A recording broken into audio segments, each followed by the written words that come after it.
Hi అండి, అందరూ ఎలా ఉన్నారు? కార్తీక మాసం అయిపోయింది, మార్గశిరం కూడా సగం దాటిపోయింది. అయినా మనకి ఈ చలికాలంలో విరివిగా దొరికేవి ఉసిరికాయలండి. చాలామంది కార్తీక మాసంలోనే అన్ని రకాల ఉసిరిలతోటి వంటలు వండేసుకొని ఉంటారు. నేను కూడా వండాను.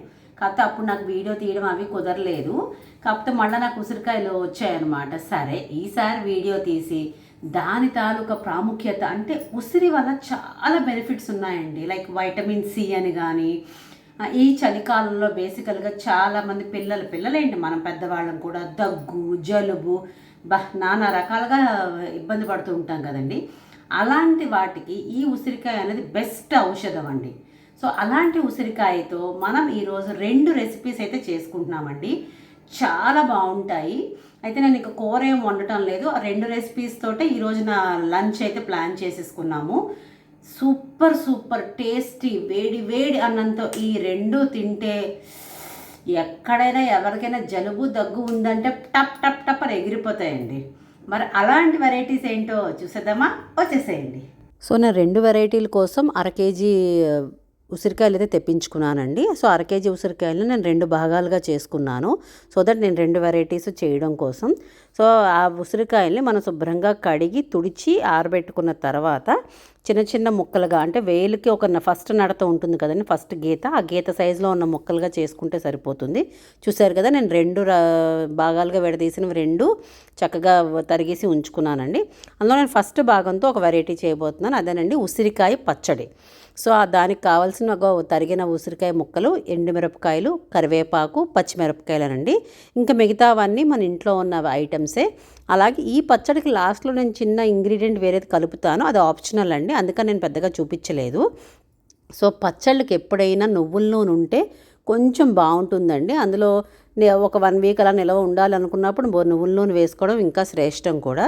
సో మూకుడు మనం కొంచెం వేడి చేసుకొని అందులో ఈ పచ్చళ్ళకు కొంచెం నూనె ఎక్కువే పడుతుందండి. అంటే ఉప్పు కారం అన్నీ దండిగా వేసుకుంటేనే కదండి మనకి ఒక వారం రోజులు నిల్వ ఉండడానికైనా బాగుంటుంది. సో చక్కగా నువ్వుల నూనె కొంచెం కాగిన వెంటనే మెంతులు వేసుకుంటామండి. సో ఆ మెంతులు రంగు మారే వరకు, అలాగననే మాడబెట్టేకండి, దాని ఒరిజినల్ కలర్ కన్నా కొంచెం చేంజ్ అయ్యే వరకు కొంచెం వేచుకుంటే చేదు పోతుందండి. లేదంటే పచ్చడికి ఆ మెంతులు కొన్న చేదు అలా ఉండిపోతుంది. అసలే ఉసిరికాయ వగరు, పులుపు, దాంతోపాటు ఈ చేదు కూడా కలిసిపోతే కొంచెం పచ్చడి టేస్ట్ మారిపోతుందండి. అందుకని కొంచెం కలర్ చేంజ్ అయ్యే వరకు మెంతులు వేచుకున్న తర్వాత ఆవాలు వేసుకొని చిటపట్లాడిన తర్వాత ఎండుమిరపకాయలు వేసుకుంటామండి. ఎండుమిరపకాయలు కూడా కొంచెం ఒకసారి కలుపుకున్న తర్వాత పచ్చిమిరపకాయలు వేసుకుంటాము. మొత్తం అంతా పట్టేటట్టు ఒకసారి శుభ్రంగా కలుపుకొని పచ్చడికి కావాల్సిన పసుపు అంతా ఇప్పుడు వేసుకుంటామండి. పెద్దగా ఎక్కువ పట్టదు, బట్ పచ్చళ్ళకి కావాల్సినవన్నీ వేసుకున్న తర్వాత శుభ్రంగా కలుపుకున్న తర్వాత మనం తరిగి పెట్టుకున్న ఉసిరికాయ ముక్కలు కూడా ఇక్కడ వేసేసుకుంటామండి. చూసారు కదా, శుభ్రంగా అన్ని ముక్కలు వేసేసుకున్న తర్వాత పచ్చళ్ళకి మెయిన్ ఇంగ్రీడియంట్ ఇంగువ కదండి, అప్పుడే మంచి అరోమా వస్తుంది. చక్కగా ఇంగువ కూడా వేసి కింద మీద ఉన్న పసుపు మొత్తం అంతా శుభ్రంగా కలిసి బాగా కలిసేటట్టు మొత్తం కలుపుకోవాలంటే చూసారు కదా, కొంచెం అంతా కలిపితే ఈ కలర్లోకి వస్తుంది. ఈ కలర్లోకి వచ్చిన తర్వాత మనం పచ్చడికి కావాల్సిన ఉప్పు, అంటే ఇందాక ఆల్రెడీ ఎండుమిరపకాయలు పచ్చిమిరపకాయలకి కారం తగ్గట్టు ఉప్పు కూడా వేసేసుకొని శుభ్రంగా కలుపుకోవాలండి. ఈ స్టేజ్లో మనం మినిమం 12 మినిట్స్ నుంచి 15 మినిట్స్ పడుతుందండి మొత్తం ఉసిరికాయ ముక్కలు మగ్గడానికి. ఎట్టి పరిస్థితుల్లో మగ్గించమన్నాను కదా అని చెప్పేసి మూత మాత్రం పెట్టద్దు. ఉసిరికాయ రోజువారీ పచ్చడికి, అంటే 1 వీక్ అలా ఉన్నలో ఉండే పచ్చళ్ళకి మూత పెట్టి మాత్రం మగ్గించద్దు, త్వరగా పాడైపోతుంది. సో ఆ 10-15 నిమిషాల్లో కూడా మీరు ఆరార కలుపుతూ ఉండాలండి. మనకి ఇట్లా చూసారు కదా, అలా ముక్క టచ్ చేస్తే మెత్తబడాలి, అంతలా దగ్గరుండి మగ్గించుకోవాలి. చూసారు కదా, నేను 7 మినిట్స్ 8 మినిట్స్ మీకు చూపించాను డిఫరెన్స్. ముక్క అయితే అంతలా మగ్గలేదు. సో నేను మళ్ళీ ఇంకో 7 to 8 మినిట్స్, అంటే టోటల్ 15 మినిట్స్ అయితే పట్టిందండి. అప్పుడు నాకు ముక్క బాగా మెత్తబడింది. అంటే అప్పుడు మనకేంటంటే మొత్తం అంత దగ్గరుండి మగ్గించుకుంటే ఉసిరికాయ బాగా అంటే దగ్గరగా ఉడికినట్టు, మీ భాషలో ఉడికినట్టు, లేకపోతే మగ్గినట్టు, లేకపోతే దగ్గర పడినట్టు. చక్కగా ఇది అయిన తర్వాత స్టవ్ ఆఫ్ చేసేసుకొని బాగా చల్లారబెట్టాలండి. వేడి మీద మిక్సీ వేయొద్దు, పచ్చడి టేస్ట్ మారిపోతుంది, మిక్సీ కూడా పాడైపోతుంది. అయితే ఈ మిక్సీలో వేసి రుబ్బుకునేటప్పుడు మనం ఏంటంటే ఆ ఒక్క రోజుకే పచ్చడి కావాలి సరిపోతుంది అని అనుకుంటే గనక రెగ్యులర్ వాటర్ వేసి మిక్సీ రుబ్బిసుకోండి. సరిపోతుంది, ఆ రోజుకే పచ్చడి అయిపోయేవాళ్ళు. లేదు కొంచెం సెలవు ఉన్నప్పుడు ఇలాంటి పచ్చళ్ళు చేసుకుంటామండి ఒక వారం 10 రోజులు, ఫ్రిడ్జ్లో పెట్టుకుంటే 15 రోజుల దాకా ఉంటుందండి. ఫ్రిడ్జ్ లేని వాళ్ళు ఒక వారం రోజులైనా బయట ఉంటే నిల్వ ఉంచుకుందాం అనుకుంటున్నాను అనుకునే వాళ్ళు మాత్రం పచ్చడి రుబ్బడం కోసం కొంచెం గోరువెచ్చని నీళ్ళు రెడీ చేసుకోవాలండి. నేనైతే ఏమో క్వాంటిటీ కొంచెం ఉంటే ఉంచుకుందాంలే ఫ్రిడ్జ్లో అన్నట్టు నేను కొంచెం ఎక్కువ క్వాంటిటీయే చేశాను. సో మిక్సీలోకి నేను మొత్తం మగ్గించుకున్న ఉసిరికాయ ముక్కలన్నీ వేసేసుకున్నానండి.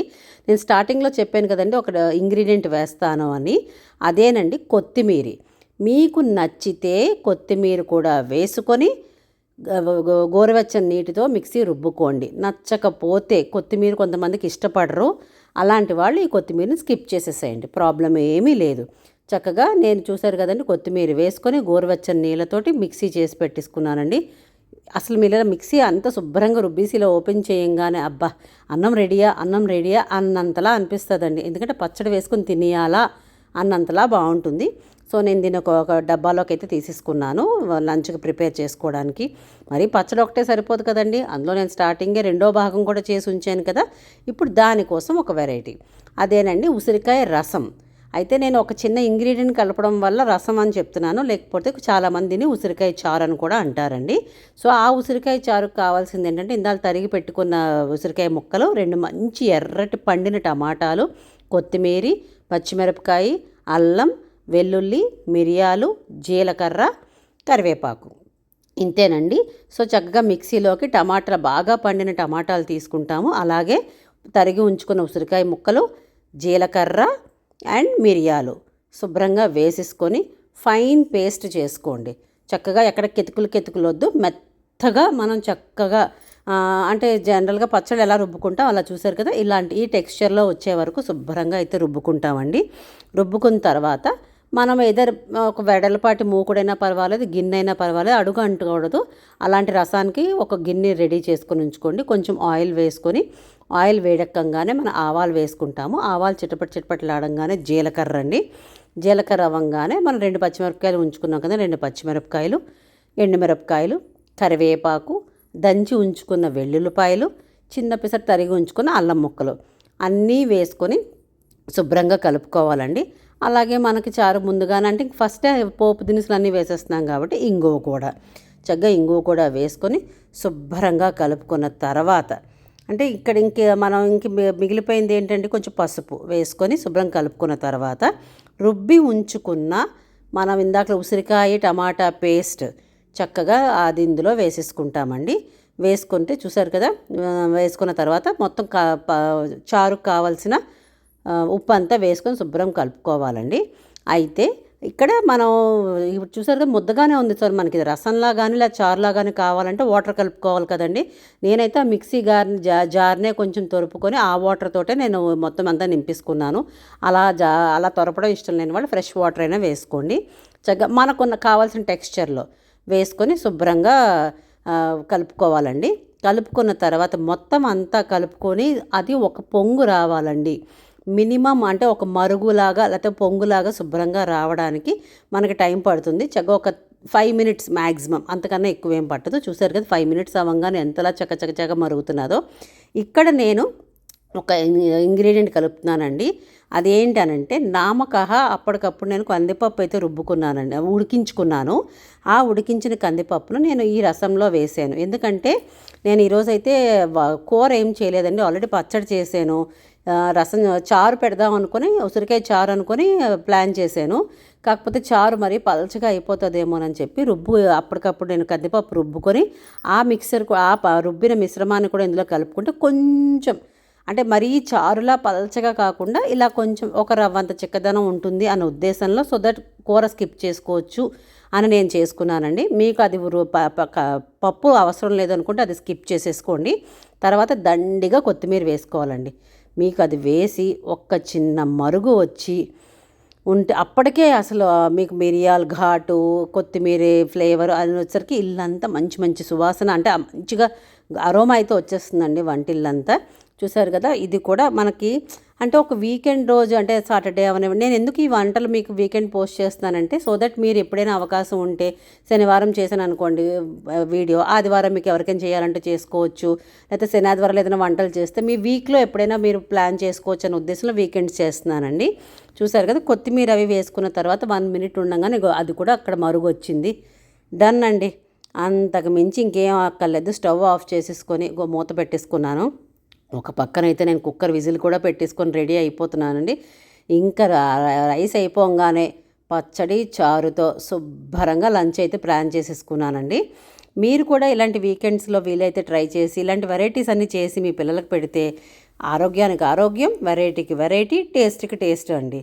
మీకు కనుక ఈ వీడియో నచ్చితే please do like, share and subscribe to ultimate Usha. ఉంటానండి, బాయ్.